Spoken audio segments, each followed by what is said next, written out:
Hey everyone, what's going on? Welcome back to Anthology of Heroes, where we share inspiring stories of figures and events that changed world history. This is the final episode of a three-part series telling the lead up to the 1071 Battle of Manzikert. This battle is a big deal. The fallout from it was immense, beginning the Eastern Roman Empire's decline and transforming Anatolia's ethnic makeup from Orthodox Greeks to Sunni Turks. In our first episode, we covered the spiraling state of affairs in Eastern Rome, also known as Byzantium. Weak, cowardly emperors, bloated civil servants, and a heavy reliance on foreign mercenaries. In the second episode, we covered the rise of the Seljuks. Under Alp Arslan's uncle Turgrul, we saw the band of unruly steppe archers transformed into something like an empire. In this episode, we cover the battle itself. Emperor Romanos IV is just about to march out for the biggest eastern campaign the empire has seen for decades. With him is everything the weakened Roman state could muster. Men from all over the empire, siege weapons, gold. Romanos had bet everything on a win, and it was time to go big or go home. Alp Arslan, the Seljuk leader, is about to be caught completely off guard. Accustomed to weak Roman emperors, he didn't anticipate facing such a large force in response to his raids. And so here we are now at the Nexus, the big battle both sides knew was coming. If you haven't already, I'd recommend listening to episode 1 and 2 so you've got the backstory. But if you're just here for the battle and you don't really care about that stuff, then crank the volume knob and settle in. Let's get going. The 1071 Manzikert Disaster, Part 3, Emperor's Folly. Right, so we have tracked through a lot of history here, so let's just recap on our main characters. We've got the current Emperor of the Romans, or Byzantines, Romanos IV. We've got the Sultan of the Seljuks, Alp Arslan. We've got the Dukids, or the Dukas family, the current ruling dynasty that Romanos married into. And we have the Komnenoi, another very influential dynasty that Romanos was trying to tie himself to. We also have Andronicus Ducas, an army captain with a strong dislike of Romanos and how he muscled his way onto the throne, and Robert Crispin, a Norman adventurer who had already once raised the flag of rebellion against Romanos and was currently imprisoned by him. Got it? Cool. Let's go. Preparations began for a huge expedition to the eastern borderlands of the empire, the likes of which hadn't been seen in decades. A good old Roman show of force. From Constantinople marched everything Emperor Romanos IV could assemble. Small groups of Varangians and a handful of household guards made up the cream of the crop. Next came his group of Pechenegs, half-wild horse archers whose trustworthiness extended only as far as they could be seen. Trailing behind them were their nomadic cousins, the Oghuz, Turkmen nomads from the Black Sea, testing their bows and muttering to each other in their foreign tongue. Then came the Norman knights, both horse and man covered in flowing coats of chainmail, exuding an aura of martial prowess. Behind them marched the Germans, stout and disciplined soldiers known for their strict military training and adherence to orders.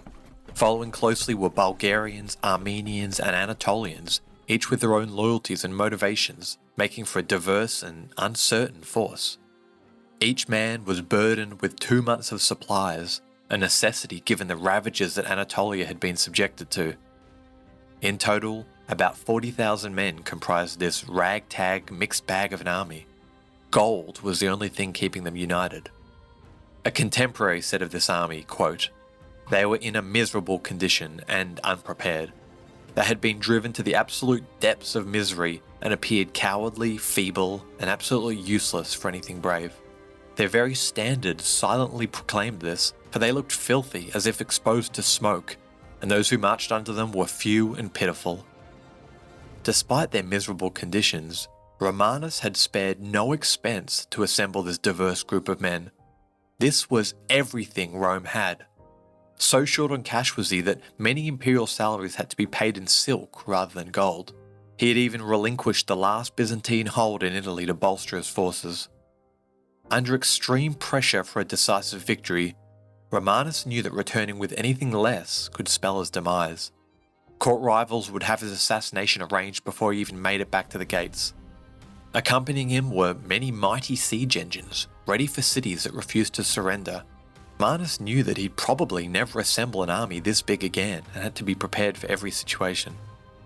At the head of the army, alongside the emperor, trotted a throng of tacticians, secretaries, and generals, Among them were four notable figures: Nicephorus Bryennius, a veteran soldier and renowned tactician; Theodore Alealtes, an esteemed Roman general and old friend of the emperor; the Norman Robert Crispin, who Romanus had released on the condition that he accompany him on campaign; and finally Andronicus Ducas, a princeling of the Ducas clan who Romanus had elevated to the trusted rank of rearguard commander.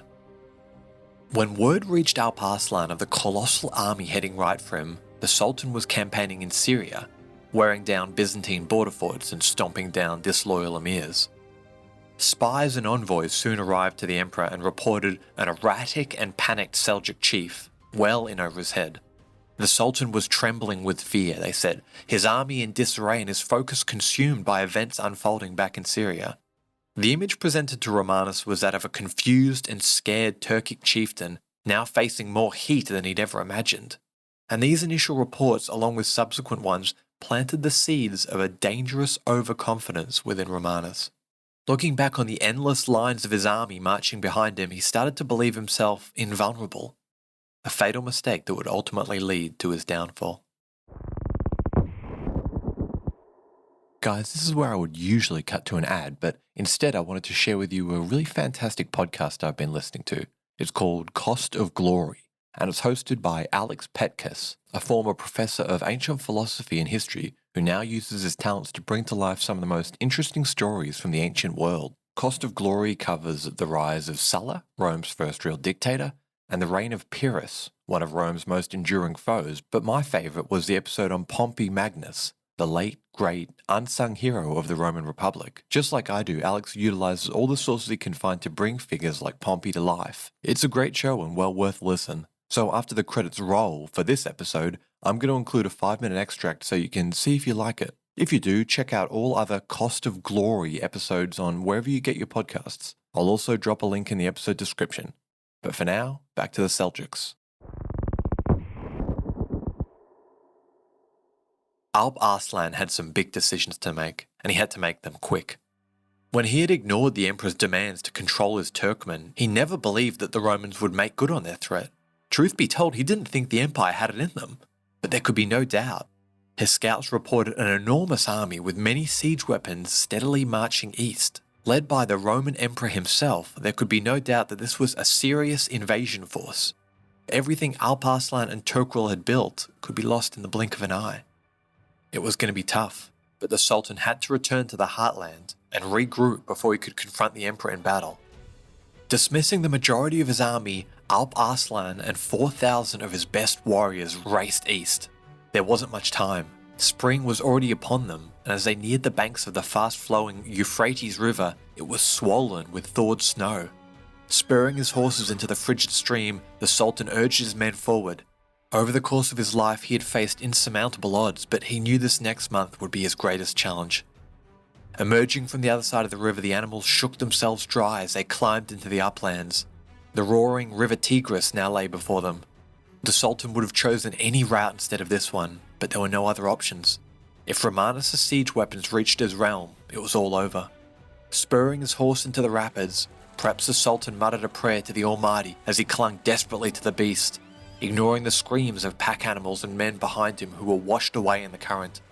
Wasting no time, the sodden horse archers climbed further into the narrow passes. It was a shortcut home, but a dangerous one. The mountain passes were home to innumerable Kurdish tribesmen known to be incredibly territorial. But through luck and charisma, the Sultan managed to befriend many of these men. Promising extensive riches for victory, many Kurds joined the Sultan for the upcoming battle. While the Sultan raced through the mountain pass, his trusty governor, Nizam ul-Mulk, mustered men from every corner of his realm. According to Islamic legend, when Nizam ul-Mulk inspected the troops, he noticed a little pipsqueak of a man who'd answered the call for jihad. Short, scrawny, and without proper armour, this guy was more suited to cleaning stables than fighting. Al-Mulk's advisors laughed, saying, "Get rid of him, he's so puny, he'll do more harm than good." But Al-Mulk joked, quote, "What can be expected of him? Will he then bring captive to us the Roman emperor?" The man was allowed to stay, and Al-Mulk's words would turn out to be prophetic. Ragged but alive, Alp Arslan, his household guard, and a handful of Kurdish warriors arrived back at the Fertile Crescent to inspect his freshly mustered army. The final count was around 30,000 men, including 15,000 elite horse archers. Nizam ul-Mulk is truly the unsung hero of this story. Alp Arslan didn't know if it would be enough, but time was up. The Sultan declared himself a Ghazi, a warrior of God whose upcoming battle was fought for Allah rather than himself. As prayers for the Sultan rang out across the Abbasid Caliphate, the emperor's mood had soured during the long trek east. The challenges of leading a multi-ethnic army had surfaced on several occasions. His German mercenaries were accused of stealing supplies from local Greeks, so the emperor stripped them of their position of honour beside him. Later, as they reached an Armenian colony, Greek settlers informed the emperor that these particular Armenians had sided with the Seljuks during a recent raid. A fight broke out and Romanus stormed through the Armenian colony, trashing the village. According to an eyewitness, he raged, quote, "When I finish battling against these Persians, I shall do away with the Armenian faith." Not a nice thing to hear as an Armenian serving in his army. Withdrawn and sullen, the emperor sent several generals and their armies back to Constantinople, fearing he couldn't trust them. The only good news for the emperor came from his scouts, who reported that Alp Arslan had fled back to Iran and left only a token force behind. As the Romans neared Lake Van, far west modern Turkey, Romanus got to work splitting his army up. There was a lot to do in one campaign, and seeing that Manzikert itself was lightly defended, he sent the majority of his forces under Robert Crispin to besiege the key fortress of Alat, while he brought Manzikert to heel. Once they saw the emperor's catapults lining up at the city, the Seljuk governor of Manzikert surrendered the city without a fight. Before the garrison had even been disarmed, the emperor surveyed the city, much to the alarm of his councillors, who pointed out that he was defenceless if an enemy soldier rushed him with a knife. But Romanus felt better than he had in years. This strategic fortress had fallen even faster than he predicted. Soon all of Anatolia and Armenia would be pacified again. According to Islamic sources, the emperor even began nominating governors for the regions he hadn't yet conquered. Letters of congratulations and offers of alliance came in from the Fatimid Caliphate, who were desperate for friends in their war against Alp Arslan. But word soon reached the emperor of Seljuk troops spotted in the area. Still believing that the Sultan had fled to Iran, Romanus assumed this was the rearguard his scouts had warned him about. The idea that the Sultan had retreated, mustered a new army, and doubled back in such a short time never struck Romanus. Now, cut off from the majority of his army, the emperor didn't realize that his divided forces were now facing the full Seljuk army. The emperor sent forward his tactician, Bryennius, to deal with the Seljuk rearguard, but Bryennius soon sent back a call for help. The force he encountered was much larger than what he initially thought. Still not grasping that this was the main Seljuk body, Romanus sent forth another detachment under a local commander. This guy fell for the age-old trick, chasing the supposedly fleeing Turks all the way back to their camp. Once the Roman lines lost their cohesion, the group swung around and captured him. Romanus himself then sallied out and tried to salvage the situation, but by the time he arrived, the Seljuks were nowhere to be found. As the afternoon sun set, a horrible realization set in for the emperor. He was facing the full strength of the Seljuk army, alone. Finally grasping that this was Alp Arslan in the flesh, the emperor sent out an order recalling Robert Crispin and the bulk of his forces he'd sent to take the fortress of Alat. Little did he know Alp Arslan had sent reinforcements and had already chased off the Romans. Crispin and about 2/3 of the Roman total force had already been routed and were now long gone. Some historians speculate whether Romanus had already become a victim of treachery by this point. After their failure to take Alat, why hadn't these soldiers returned to the emperor? Given Crispin's past actions, it's possible he accepted a payment from the Sultan to sit out the upcoming battle. Either way, the Romans spent a sleepless night, barricaded in their makeshift fort, as the Turks howled like demons, firing arrows into their palisade all night long. When the sun rose, the Seljuks had repositioned themselves, blocking their access to the river and fresh water. Worse still, over the course of the night, several groups of Oghuz Turks had defected and now joined their nomadic brothers on the opposite side of the field. Proving their mettle, Romanus and his Romans charged out of the battered palisade and forced the Seljuks back into retreat, recapturing their access to fresh water. They were not beaten yet. Despite this unfortunate turn of events, Romanus was still confident in the troops he had on hand. He had already decided to give battle. The only decision was to whether to wait for Crispin and his Normans to return first. As the emperor deliberated on his next move, envoys from the Sultan arrived at his fortified camp. The leader of the delegation was a man the emperor knew well. He was an Islamic judge that had visited Constantinople regularly on behalf of the Abbasid Caliphate. Romanus had always treated him with kindness. With a broad smile, the wizened judge approached the emperor as he'd done many times before, but he immediately knew something was different. The envoy opened with an earnest request for peace. He claimed that the Sultan had no wish for battle, and that surely they could agree upon a solution that would bring peace and happiness to both peoples. This was probably a legitimate request. Anatolia had always been a sideshow for Alp Arslan. His real enemies were the Shia-led Fatimid Caliphate. The sooner he could stop wasting time here, the sooner he could get back to pressing matters there. But sitting on his gilded throne, the emperor's hardened face showed no signs of compromise. The judge finished his speech and gave a little bow, but the emperor didn't stir. Instead, he raised one finger and pointed at the dirt. Perhaps a quiet gasp spread over the entourage. Surely the emperor didn't mean what they thought he did. To the humiliation of the entourage, the esteemed judge was made to perform the full proskynesis. Spreading his body out, bowing as low as possible, he approached the emperor and kissed the bare dirt beneath his feet. A grave humiliation, not just to the Sultan, but to the Abbasid Caliphate himself. Romanus presented him with his own terms for peace, which were virtually impossible to meet. The emperor had already decided on battle, so he used this delegation as a propaganda exercise. The delegation soon left, humiliated, having only agreed on the certainty of battle.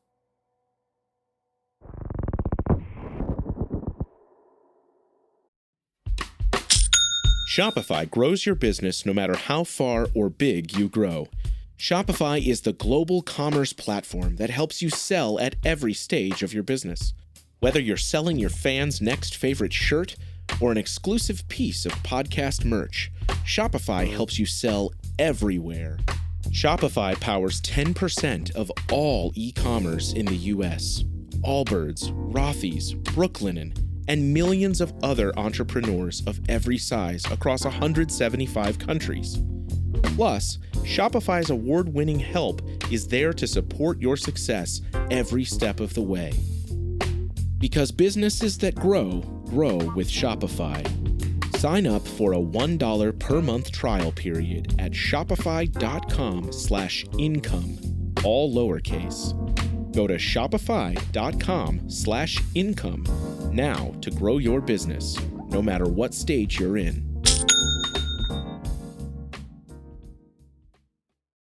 When you need mealtime inspiration, it's worth shopping Baker's, where you'll find over 30,000 mouth-watering choices that excite your inner foodie. And no matter what tasty choice you make, you'll enjoy our everyday low prices, plus extra ways to save, like digital coupons worth over $600 each week. You can also save up to $1 off per gallon at the pump with fuel points. More savings and more inspiring flavors make shopping Baker's worth it every time.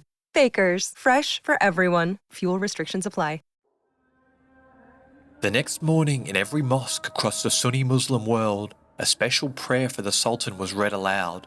Quote, "Grant the Sultan Alp Arslan the proof of the commander of the faithful, the help by which his banners are illuminated. Cause his troops to be helped by your angels, and his decisions to be crowned with good fortune and a happy outcome." The Roman army too gathered for a religious reading. In keeping with the theme of poor choices, the emperor's priests read aloud a passage that included the lines, quote, "If they have persecuted me, they will persecute you. And yea, the time cometh that whosoever killeth you will think that he doth in God's service."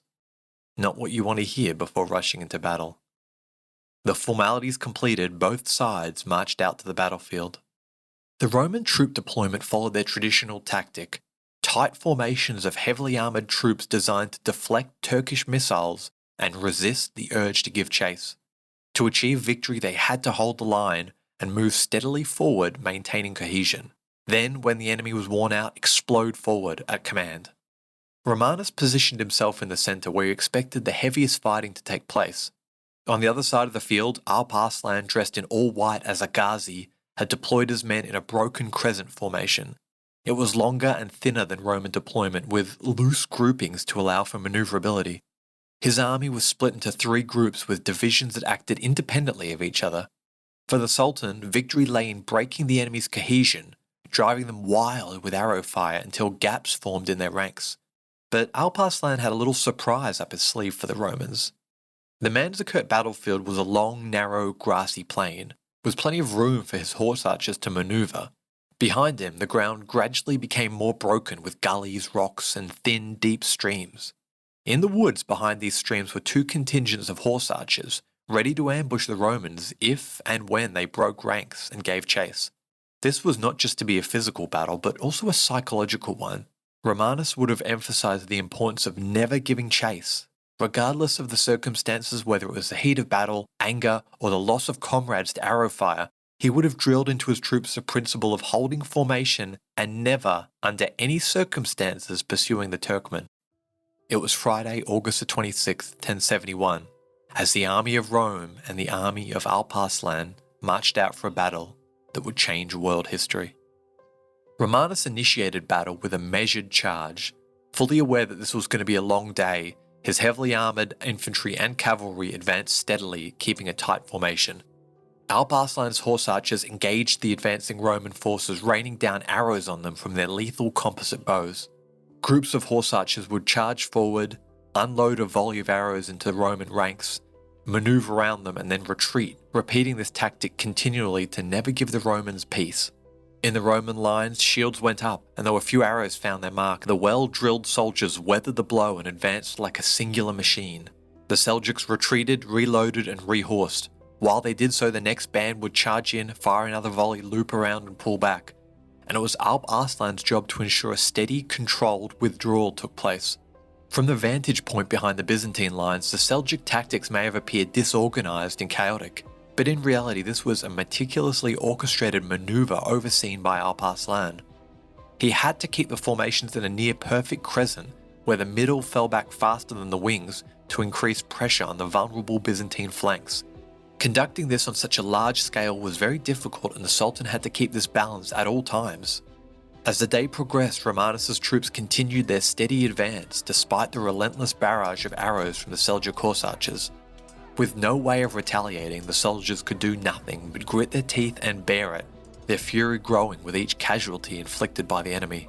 The Seljuk bands repeatedly attempted to lure the Romans into pursuing, but the disciplined commanders of the Byzantine army kept their troops in formation, preventing any rash actions.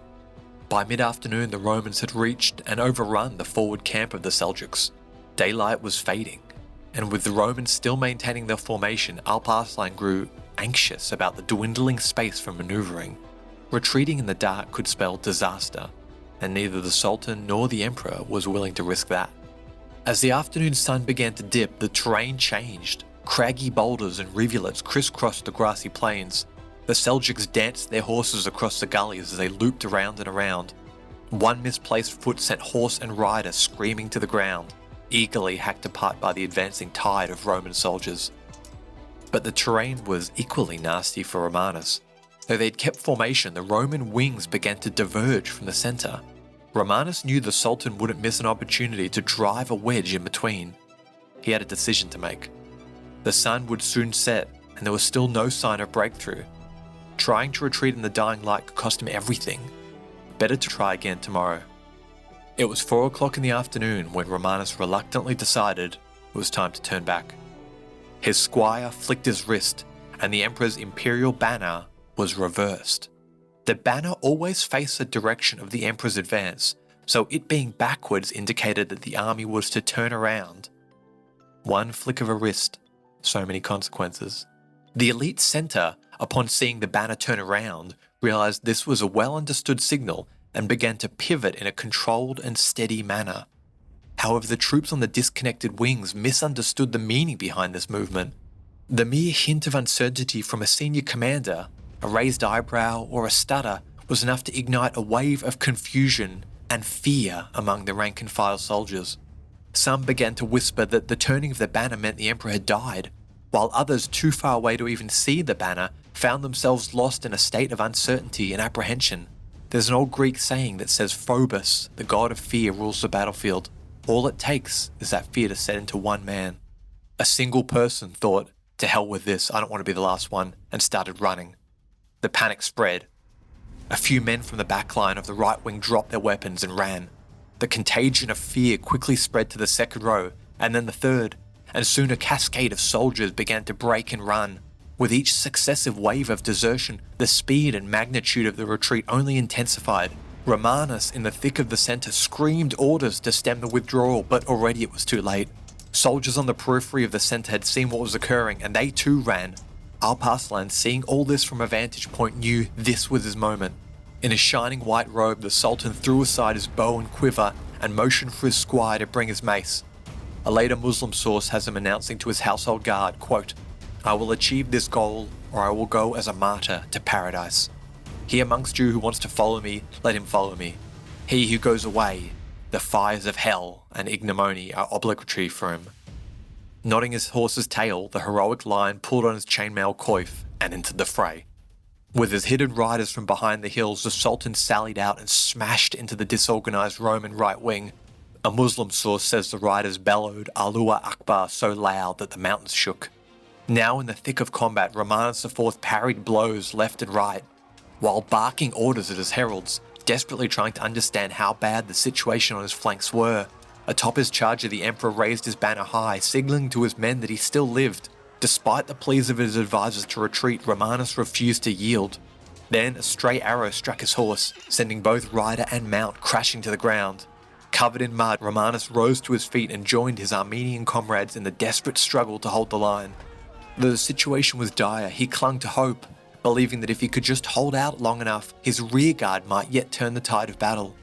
As the chaos unfolded below him, Andronicus Ducas, accompanied by 5,000 men, stood impassively on a nearby hill. He had some of the best cavalry in the empire at his disposal. But Andronicus remained unmoved. With a cold detachment in his eyes, he observed the Sultan's reinforcements maneuvering behind Romanus's position, effectively cutting off any hope of rescue. Shifting in his saddle, Andronicus ordered a retreat, turning his back on the emperor who fought valiantly for his life on the battlefield below. As the rearguard departed the battlefield, any remaining hope for the Romans vanished. Those who could still flee did so, leaving Emperor Romanus IV hopelessly encircled. Romanus fought on valiantly, buying time for his retreating soldiers to regroup and fight another day. The emperor slashed and parried the onslaught of Turkish riders, his Armenian troops beside him, the only ones having not fled.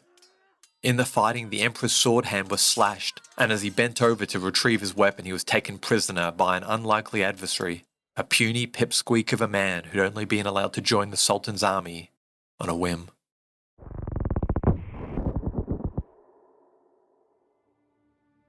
With the battle concluded, Alp Arslan returned to his camp. As he thanked Allah the Most Merciful for his incredible victory, an even more incredible prize was brought before him.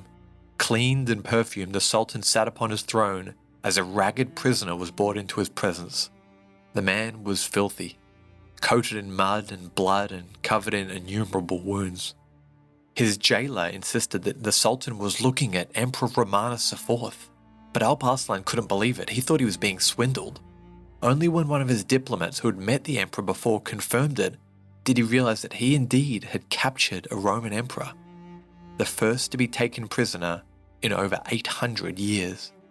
There are some conflicting reports on what happens next, but most agree that a degree of ritualized humiliation took place. Alp Arslan, mimicking the treatment his envoys were shown, commanded the emperor to kiss the ground before him.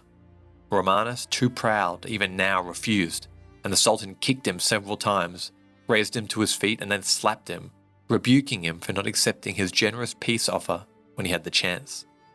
The fallen emperor took the punishment silently, remarking only, quote, "The victory was yours, so stop rebuking me." When Emperor Valerian was captured in battle in 260 AD, Roman historian Zosimus remarked that it was, quote, "the greatest shame to the name of the Romans for future generations." And as Romanus was led through the Sultan's camp with a rope around his neck, Roman soldiers turned their head away in shame, while one of his top generals fell to his knees and wept. The next day, with the theatrics out of the way, the Sultan sent the emperor new clothes, and after his wounds were clean, he and the Sultan met on much more equal terms. Alp Arslan was not quite sure what to do with the prize that had fallen in his lap, so he asked Romanus, "What would you do if I was in your position?" According to Islamic sources, Romanus told the Sultan he would have left him with the dogs with a collar around his neck. Admiring the fact that he told the truth, the Sultan spent some time getting to know the emperor. An Islamic source recounts how the emperor shared a premonition with the Sultan. Romanus explained to him that before the campaign there was an ominous sign suggesting he would lose. At the Hagia Sophia church, a large cross on the wall fell and landed pointing towards Mecca. Despite attempts to secure it, it fell again in the same direction. Even after being chained up, it twisted in its brace, pointing again toward Mecca. Over the next days, Romanus and Alp Arslan hammered out a peace treaty. Considering the circumstances, it was fairly lenient. The Sultan, realizing the miraculous nature of his victory, stated to Romanus, quote, "Foolish is he who is not cautious before the unexpected reversal of luck." Romanus agreed to pay 500,000 gold dinars to the Sultan along with an annual tribute of 360,000. He also agreed to release all Muslim prisoners and pledged to stay out of Islamic affairs in the future, ending all hopes of a potential alliance with the Fatimid Caliphate. He also officially relinquished control of several border cities, including Manzikert and the ancient holy city of Antioch. Once the terms were settled, the two parted ways. Dressed in Persian attire, under a banner proclaiming there is no God but Allah and Muhammad is his prophet, Emperor Romanos IV began the long march back to Constantinople. In the 8 days since the battle took place, the Roman Empire had not stood still. The traitorous Andronicus Ducas was one of the first back to the capital, and he either told the court that the emperor had been killed or that he'd been captured. Whether or not Romanus' allies in the capital believed him was irrelevant, because he had on hand the only fully intact army within the empire. If you remember from earlier in the episode, Romanus shared the throne with a young Ducad family member, Michael. And with Romanus now out of the picture, the Ducas family raised a 21-year-old to the rank of sole emperor. A lot of people think Alp Arslan knew this would happen, and that by releasing Romanus instead of killing him, he was almost guaranteeing a long civil war which would weaken the powerful Roman state. But I don't believe this to be the case. Remember, the whole war with the Romans was a sideshow. Alp Arslan wanted the whole thing put to bed so he could go back to his real war against the Fatimid Caliphate. A Roman civil war meant an unstable, possibly outright hostile neighbour, depending on who was on the throne. Alp Arslan probably released Romanus as quickly as possible because having him as an ally meant having an emperor in his back pocket. Additionally, Romanus owed him a sizable annual tribute that could fund his future wars against the Fatimids. Planned or not though, it wasn't quick enough. Now there were 2 emperors. Stepping down meant certain death either through the executioner's blade or poison at a later day. Civil war was all but guaranteed. The majority of Romanus' allies fled the capital and moved east, where they met Romanus to consolidate his forces. He had a few thousand soldiers behind him, but he hoped to gather more men to his cause. While Romanus' ranks did swell with additional soldiers, the time he wasted allowed the newly crowned Michael VII to scramble his own forces. In such a desperate time, a mercenary was worth his weight in gold. And surprise, surprise, who was in the right place at the right time? A Norman. Robert Crispin, the very same Norman knight who had left the emperor high and dry at Manzikert, bravely volunteered to defend the empire, as long as, the price was right. Crispin and his brutally efficient Norman knights met the army of Romanus, led by his old friend Theodore Alexios, who had never wavered in his loyalty to the true emperor. It was a bloody battle, but there's a reason Norman knights were desired in every army across Europe. Mounted Viking knights cut through the beleaguered Roman army. Alexios was captured and had his eyes gouged out with tent pegs. Romanus retreated and was beaten back again and again. As his forces dwindled, he even reached out to the Seljuks for assistance, but nothing came of it. Romanus really did try everything, even attempting to bribe Robert Crispin to turncoat again. We can only assume the Norman was being paid very well because he turned Romanus down. With only a handful of soldiers, he and his supporters holed up in a little city on the far eastern border. Ironically, he was now safer close to Seljuk lands than he was to Roman ones.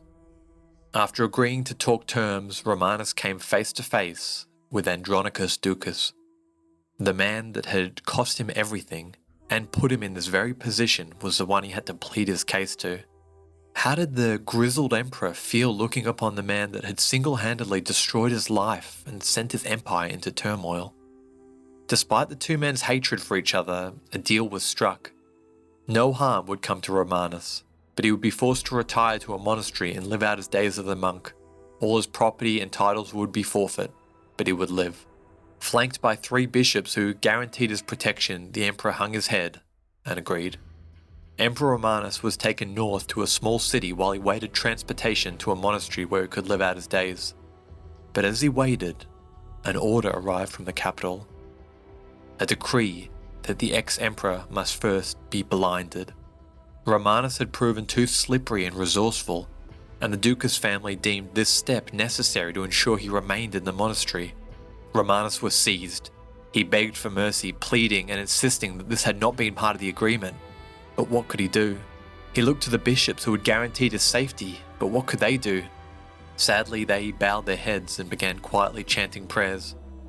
The once mighty Romanus squirmed and wriggled as the torturer approached him, wielding whatever cruel tools he had on hand, and with ruthless determination began scraping out the eyes of Emperor Romanus IV.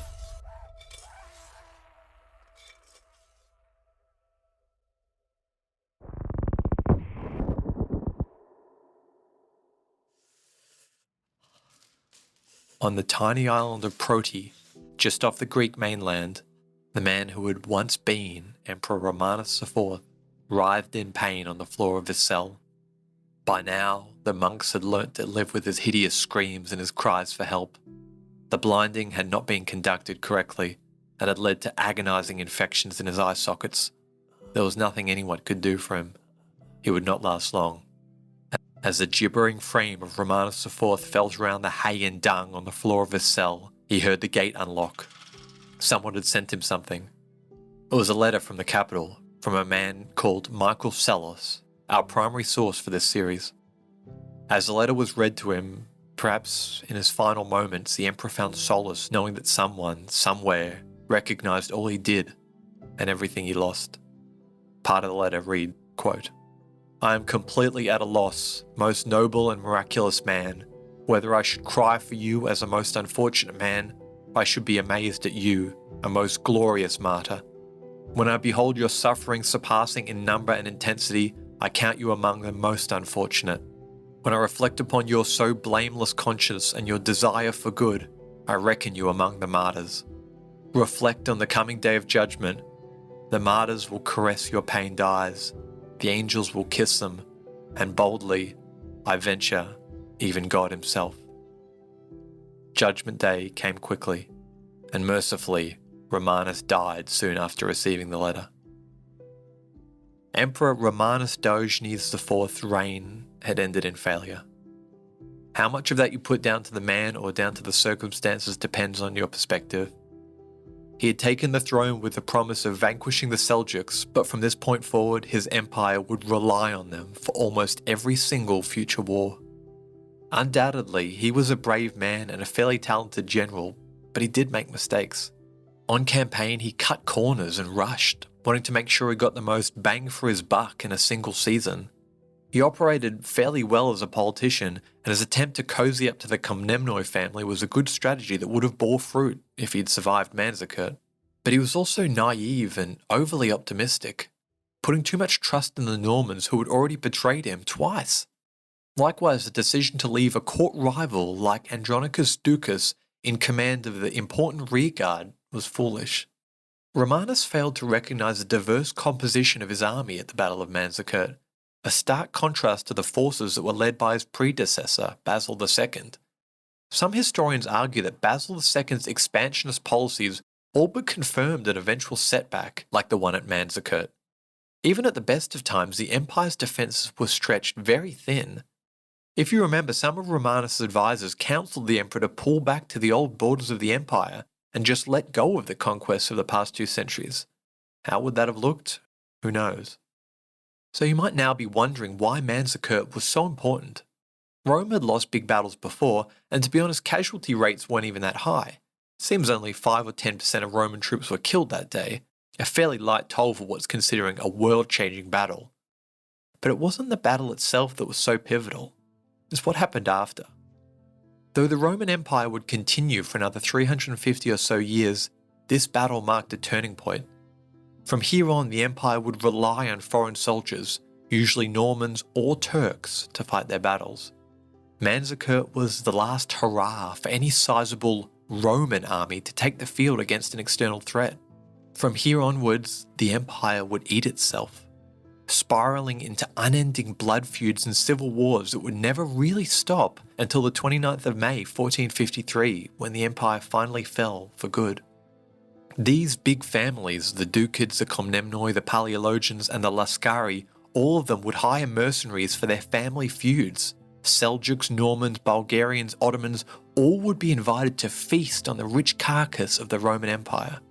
When emperors had no more gold to give, they would promise land. Once they ran out of land, they'd give away tax collection rights, then lordships, anything and everything to secure that precious short-term stability.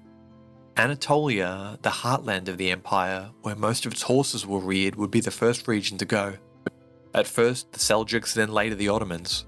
Over the centuries, the ethnic makeup of the countryside would change from Greek-speaking Orthodox Christians to Arabic-speaking Sunni Islam adherents, whose ancestors now make up the population of modern Turkey. Emperor Michael VII, Romanus' replacement, would prove utterly worthless as a ruler. Frivolous spending and further weakening of the army marked his reign, which lasted just 7 years. And those that followed him would follow the same well-trodden path, enriching their friends and power makers, gutting the military, and relying on untrustworthy mercenaries for their defense. Though Romanus failed, he deserves a truly esteemed spot in the Hall of Roman Emperors for going against the grain. He could have sat back as a spoilt palace emperor and let the empire fall apart, but he didn't. He took the harder path and suffered immensely for it. As for Alp Arslan, his incredible victory propelled him into stardom across the Islamic world. But his fame would be short-lived. Rushing back to subdue his troublesome realm, the Sultan was overseeing a minor rebellion. He promised the rebellion's leader amnesty if he came forward, but when he did, Alp Arslan changed his mind and ordered the man executed. The condemned man, driven by rage, threw himself on Alp Arslan, fatally stabbing him 3 times. In a cruel twist of fate, less than 4 months after the Battle of Manzikert, Alp Arslan was dead. His son Malik Shah took the throne, but he wasn't made of the same stuff as his father or his grandfather. The newly founded Seljuk state broke out in civil war, and the empire Turgil dreamed of crumbled quickly.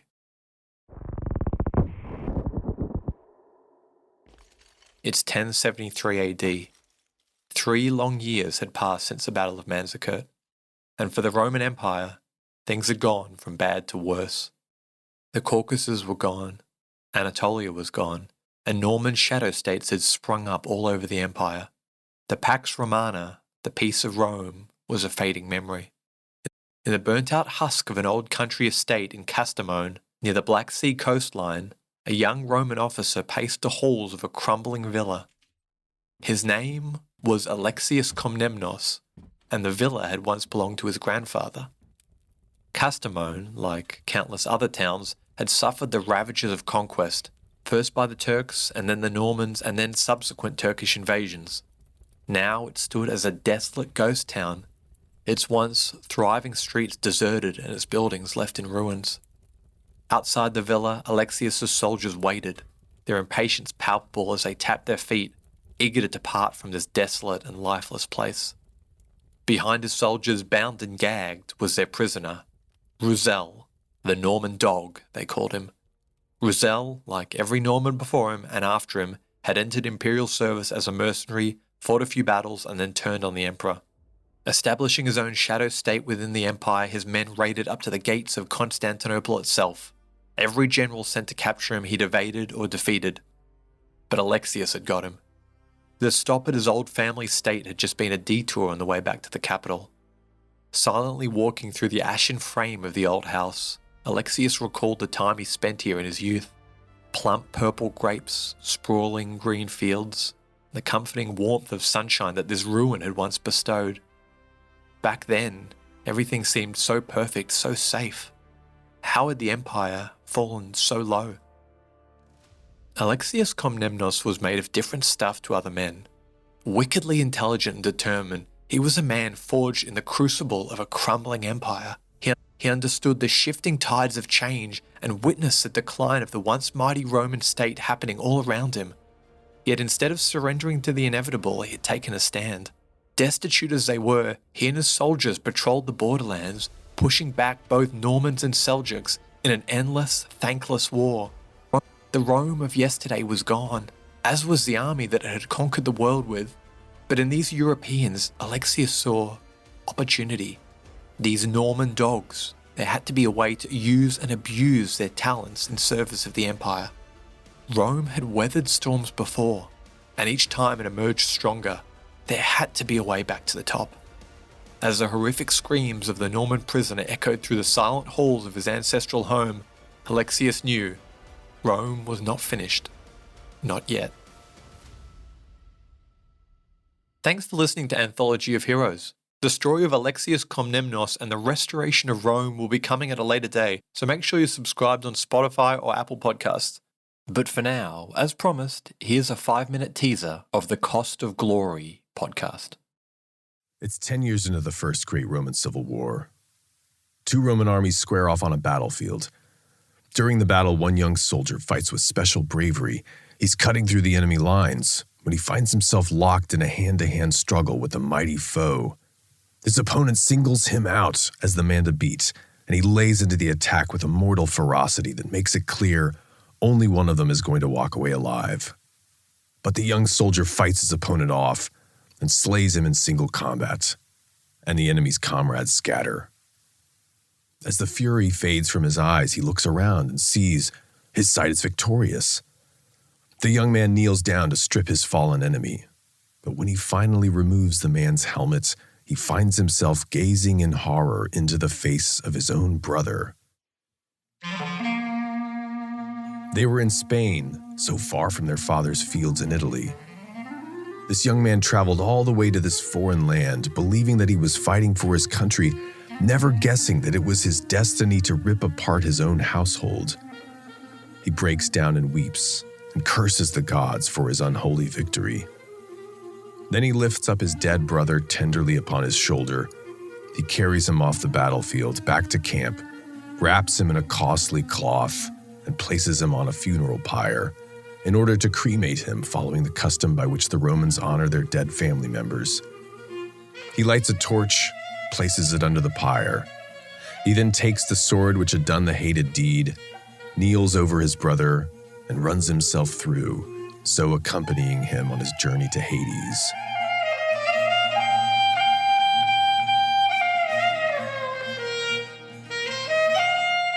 The soldier's name is not recorded, but his fate represented the greatest fear of many of his comrades. What son or brother, neighbor or kinsman, business partner or drinking buddy might they end up slaying on these godforsaken fields? But that wasn't the only fear. More than 400 years of concord, unity, and success had propelled Rome to the domination of her world. She was unprecedented, without peer. She had begun to seem invincible. But now the fabric that bound the Romans together was starting to unravel. Was it possible that Rome herself could fall in their lifetimes? That soldier was fighting in the army of Pompey, the subject of this biography. What does it take to command the loyalty of soldiers in times like this, to preserve their will to fight? This was not a war that Pompey had started, nor was it one that he ever could have wished upon his fatherland. But the fact could not be denied. It was civil war that raised Pompey up, higher than any man of his age or before, and it would be civil war that would one day bring him down again.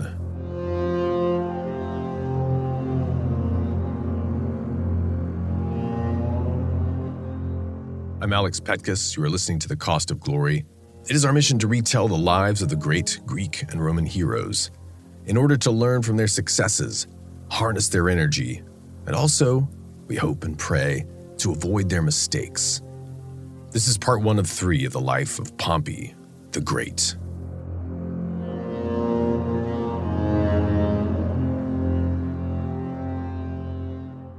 Gnaeus Pompeius, as he was called in Latin, was born in 106 BC to a good family, but not a great one. And yet, in that unbelievably competitive playing field of Roman statesmanship and warcraft, Pompey rose to become the most glorious Roman who up to that point had ever lived. Even before he went to fight Sertorius, the commander of the opposing army, in that scene that we open with, even before his 30th birthday, Pompey earned the epithet among the Romans that became known to history, that is, the Great, Magnus. And he kept that title as an official part of his name. He would sign his official documents with it, all the way up until he was eclipsed and defeated in a bloody war by one that became even greater. That is his friend and relative by marriage, Julius Caesar.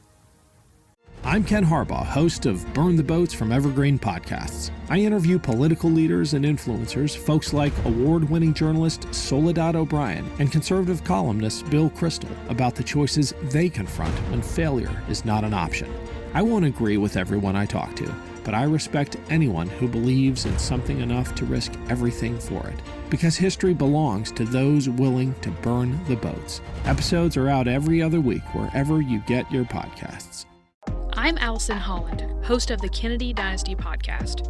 Equipped with a microphone and a long-term fascination of the Kennedy family, I am joined by an incredible cast of experts, friends, and guests to take you on a fun, relaxed, yet informative journey through history and pop culture. From book references to fashion to philanthropy to our modern expectations of the presidency itself, you'll see that there is so much more to Kennedy than just JFK or conspiracy theories. Join me for the Kennedy Dynasty podcast.